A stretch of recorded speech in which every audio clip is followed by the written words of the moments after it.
Bon, ça se rafraîchit, j'espère que vous êtes bien couverts. On va parler d'un film avec 8 mecs en slip. Salut à tous, c'est Pixel et on se retrouve pour cette critique vidéo Retour gagnant. Alors aujourd'hui, on attaque Gilles Lellouche, donc un acteur que j'aime beaucoup, que j'attendais pas mal au tournant sur ce film, Le Grand Bain. Donc j'ai pas vu d'autres films de sa part, à part un petit peu Les Infidèles, mais c'est un film à sketch. Il avait fait Narco, mais il avait avoué lui-même que c'est un film sur commande. Donc rien de très personnel finalement chez Gilles Lellouche en réalisateur. Et ça commence avec Le Grand Bain, qui vraiment signe, je pense, son premier film où il est vraiment aux commandes en tant que réalisateur personnel, prononcé, qui fait vraiment un film qui lui correspond. Un film avec un casting très intéressant, Mathieu Amalric, Benoît Poelvoorde, Guillaume Canet, Alban Ivanov, j'en oublie, mais voilà, vraiment Virginie Efira, Leila Bekti, c'est assez riche, c'est assez garni. Donc voilà, ça sort en cette fin d'année 2018 et c'est hors compète à Cannes, voilà. Donc ça donne quoi Le Grand Bain? Bah ça démarrait mal, je trouvais. C'était très long à démarrer et pas très agréable à suivre, hein. Franchement, je trouvais que sur le début, j'étais pas du tout confiant, je trouvais qu'il savait pas manier la chose, mais plus ça allait dans le film, et plus la comédie s'installait, plus les enjeux des personnages commençaient à arriver, parce que vraiment au début je trouve que ça manque d'intrigue, ça manque d'enjeux, ça manque de présentation. Enfin, j'ai vraiment trouvé que l'introduction du film était vraiment pas terrible. C'est franchement pas ce que je vais retenir et je trouve que ça fera vraiment partie des points négatifs. Mais au moment de conclure, au moment de commencer vraiment les choses intéressantes, de commencer le game, là, vraiment ça fonctionnait. Ça fonctionnait, ça m'a un peu rassuré parce que oui, je pensais pas au final que on aurait pu finir aussi bien avec un début aussi bancal. Alors Gilles Lellouche avait pensé à jouer lui-même dans le film, et finalement il s'est plutôt concentré à fond sur la réalisation, mais on voit quand même que bah voilà, il a Guillaume Canet, il a Benoît Poelvoorde, enfin on sent que c'est des acteurs qu'il aime bien, que c'est ses amis, et ça c'est plutôt cool, donc on sent finalement qu'ils sont à l'aise. Pour Mathieu Amalric, j'ai cru à un moment, enfin au début j'ai eu pas mal de craintes et d'inquiétudes, hein. J'ai cru que sur ce personnage, enfin sur cet acteur, on était dans le surjeu, parce qu'il a quand même un jeu assez particulier, Mathieu Amalric, hein. C'est un acteur qui joue pas tout et n'importe quoi, et au final, il s'est démarqué comme étant un des personnages les plus intéressants, parce qu'ils sont pas tous intéressants, je vais y revenir, hein. C'est ça aussi, ça va être un des gros problèmes du film, c'est que même si c'est bien géré ces acteurs, au moment du développement, sur 2 heures de film, tu te dis que l'équipe est beaucoup trop grosse, beaucoup trop grande et qu'on aurait pu se passer quasiment de la moitié des personnages. Mais donc ouais, sur Mathieu Amalric, ça a fonctionné, même si ça a mis du temps à se révéler. Benoît Poelvoorde, ça a fonctionné. Guillaume Canet, ça a fonctionné. Voilà, c'est un peu dommage parce qu'il faut faire l'heure du bilan en fait à la fin du film et tu te dis tel personnage était bien et tel personnage était pas utile ou effacé. Et c'est un peu dommage. Je reviendrai sur ceux qu'on n'a pas beaucoup explorés plus tard dans la critique. Donc oui, finalement, Gilles Lellouche, il est parti du bas pour aller vers le haut, j'ai trouvé, sur cette comédie. Mais en tant que réalisateur, sinon, il donne quoi? J'ai trouvé qu'il y avait dans sa réalisation un côté vachement 70s. Je le trouve pas très progressiste en fait sur ce film. Il a une approche de caméra, une approche de son décor et de ses personnages qui fait vachement cinéma d'antan. J'ai quand même l'impression qu'il s'inspire de cinéastes français, je pense, qui filmait donc d'une façon assez particulière. On va dire qu'il met vachement plus en avant ses zooms que ses travelling. Il se sert énormément de son espace, de son décor pour jouer sur des reflets, notamment sur le personnage de Guillaume Canet, où il y a vraiment énormément de reflets au moment où le personnage regarde au travers d'une vitre. Et j'ai trouvé que ça apportait pas mal de contraste, pas mal d'exploration de personnages vachement intéressantes.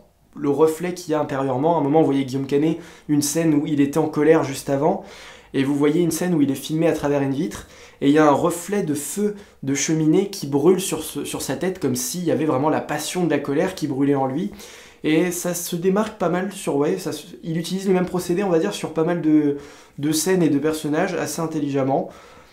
Donc oui, je saurais pas dire en fait de quel cinéma il s'inspire, mais on voit que c'est vraiment une approche d'antan. Et que le décor finalement, les personnages correspondent vraiment un petit peu à des caricatures de films des années 80, 70.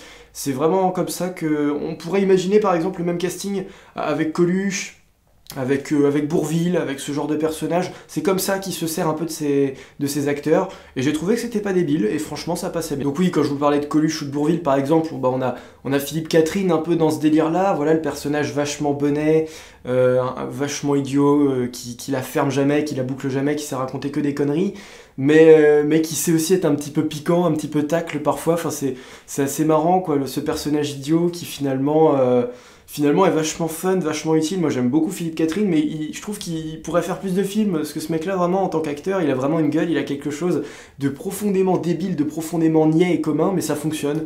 Donc oui, sur ce personnage là, j'y reviendrai pas plus tard dans la critique, il y a vraiment un bon choix au niveau du casting, ça fonctionne, et on sait réunir des acteurs de talent comme Guillaume Canet qui eux sont pas habitués à des rôles un peu comiques, un peu décalés, mais il arrive à s'en servir correctement en adéquation justement avec ses comiques, comme aussi pour Benoît Poelvoorde par exemple. Donc sur Gilles Lelouch, j'ai rien à dire, franchement la réalisation me faisait peur au début, mais il y a vraiment un parti pris très intéressant, il y a un film personnel, ça fonctionne, il y a un bel hommage au cinéma d'antan, et ça me plaît, c'est du cinéma maîtrisé, et c'est un bon réalisateur Gilles Lelouch, on peut lui faire confiance pour des films français, je prendrai certainement beaucoup de plaisir à voir d'autres films de sa part, et donc je l'attends. Mais le sujet du film, c'est quand même la natation synchronisée masculine, là c'est quand même assez gonflé aussi, de faire un film là-dessus. Je pense que le gars s'est pas réveillé un matin en se disant tiens je vais faire ça, donc c'est assez réfléchi à la base.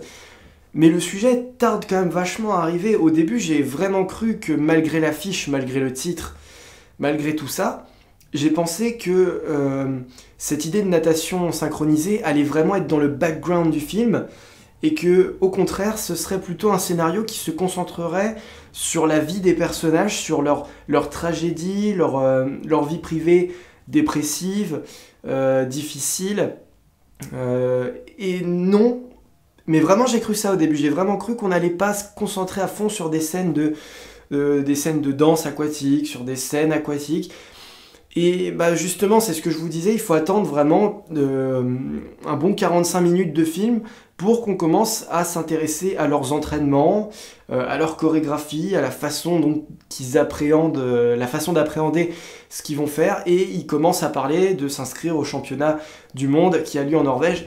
Et là, le sujet, voilà, tarde d'arriver, mais est finalement approfondi à la caméra, à l'écran, et c'est surtout vraiment visuellement, je trouve que Gilles Lelouch a apporté des scènes très, très sympas, avec des plongées, des contre-plongées, donc contre-plongées dans le fond de la piscine, où on les voit en hauteur, en train de faire leur chorégraphie, de faire leur forme, et en plongée au-dessus de la piscine. Voilà, je trouve qu'au niveau de l'espace aquatique, il a vraiment su utiliser son décor avec des plans vraiment comiques parfois, mais des plans artistiques. La photographie, je la retiens. Franchement, c'est une comédie moins conformiste que beaucoup d'autres. J'ai ri assez, mais pas à tout bout de champ non plus. Il y a des scènes plutôt marquantes aussi, en dehors de ça, du côté des familles aussi. Pour les pères de famille, ceux qui ont vraiment une famille dans le groupe, il y a quand même des histoires assez touchantes, assez bien exprimées autour de Guillaume Canet, autour de Benoît Poelvoorde, autour de Mathieu Amalric. Chacun a vraiment la situation familiale qu'il doit affronter. Alors c'est pas au cœur du film, ça pourrait être plus développé, ça pourrait être plus piquant, mais c'est suffisant. Et donc chacun a finalement ses emmerdes, et chacun se retrouve dans ce club de natation, parce que voilà, c'est un petit peu comme, même pour Virginie Efira, pour d'autres, c'est un espèce de club des dépressifs anonymes, de ces mecs qui ont passé 40 ans et qui sont pas si fiers de leur vie, et qui ont besoin de prouver quelque chose au monde.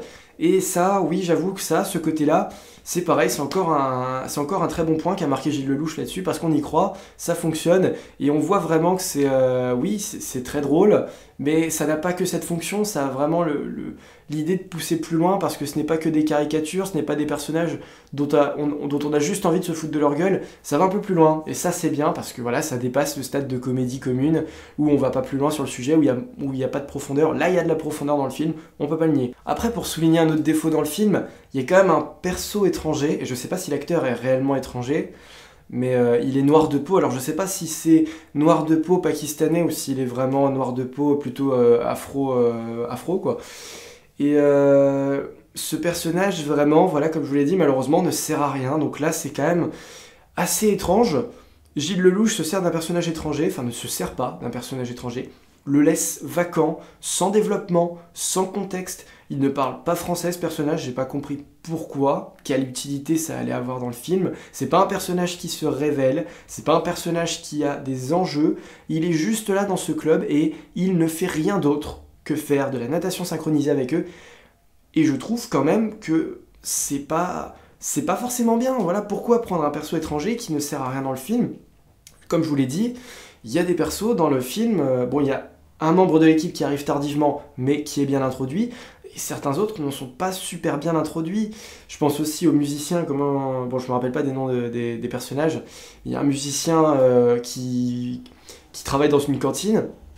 Au niveau de sa famille, c'est plutôt bien expliqué, au niveau de son background, pas mal, mais il y a des persos qui manquent de consistance. À un moment, il y a une espèce de transition sur lui, où l'image, vous savez, se noircit et concentre un simple cercle sur lui, et j'ai pas compris pourquoi. J'ai pas compris, il y a certaines idées de mise en scène qui te font croire que certains personnages vont être intéressants, vont être riches, et c'est pas toujours le cas. C'est quand même assez étrange. Donc oui, au final, Alban Ivanov aussi, dont je vous ai pas encore parlé, lui aussi n'a aucune histoire à raconter dans le film. 2-3 anecdotes, 2-3 sourires, mais non, il y a... Voilà, je pense que si on avait réduit cette équipe de... Je crois qu'ils sont 8 ou 10, je sais plus. Tu les réduis facilement à 5 ou 6, le film pouvait se suffire à lui-même. Et voilà, après, je sais pas, peut-être qu'on aurait un peu débordé sur les autres, j'en sais rien, parce que je trouve que les temps d'apparition sont quand même relativement corrects.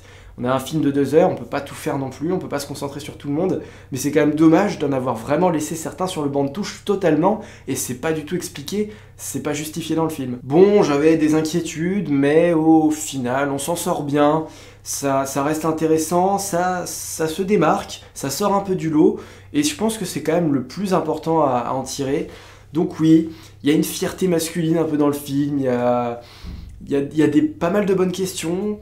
Alors elles ne sont pas toutes traitées, voilà, pour un film de 2 heures c'est dommage, c'est un peu long, on aurait pu largement se passer des 30 premières minutes, tous les persos ne sont pas intéressants à suivre, ne sont pas tous indispensables, mais il y en a certains qui croustillent pas mal, il y en a certains qui portent le film, et voilà, et ça fait la différence, et au final, on peut un peu cacher sous le tapis, j'avoue, ce qui n'était pas forcément super bon dans le film. On peut se permettre de passer outre. Donc, pourquoi pas? Allez, je trouve que c'est plutôt malin et on arrive à bien rattraper les erreurs. Donc voilà, ça s'en sort vraiment mieux que ce que je pensais, en tout cas en début de film. Voilà. Merci à vous d'avoir suivi cette critique de Le Grand Bain. On se retrouve donc pour d'autres critiques, je sais pas encore quoi. Bohemian Rhapsody, voilà, dont je vous avais pas encore parlé. Et puis les animaux fantastiques, comme je vous l'avais dit. Donc on se dit à la prochaine, salut à tous et bye bye.